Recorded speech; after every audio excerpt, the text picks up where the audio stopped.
শিলিগুড়িতে পড়ল মোহাম্মদ ইউনুস বিরোধী পোস্টার। এদিন এনজেপি থানা অন্তর্গত এলাকায় এই পোস্টার দেখা যায়।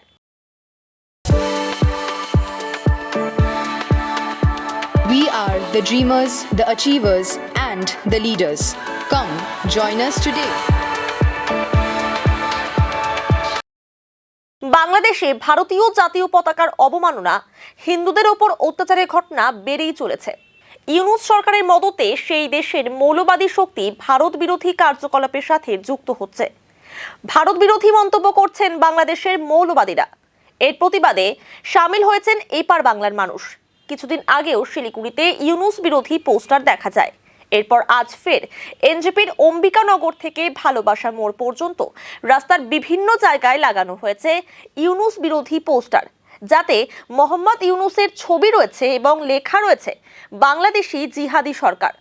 এই বিষয়ে এলাকার পঞ্চায়েত তপন সিংহ জানান, আমি সকালবেলা প্রতিদিন মর্নিং ওয়াকে যাই, তখন আমার চোখে পড়ছে জিনিসটা। এখনও দেখতেছি পুরো গোটা অম্বিকানগর রাস্তায় জায়গায় জায়গায় লাগিয়েছে। তো যারা লাগিয়েছে জিনিসটা ভালো করে নেই, কারণ এটাকে মানুষকে আরও উস্কিয়ে দিয়ে ওরা একটা বিশৃঙ্খলা সৃষ্টি করার চেষ্টা করতেছে বিরোধী দল। তারা লাগাবে, যারা জাতি দাঙ্গা লাগাতে চাইছে সারা ভারতবর্ষ জুড়ে, তারাই করছে।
দাঁড়াই ছিলাম ওটার ভাড়া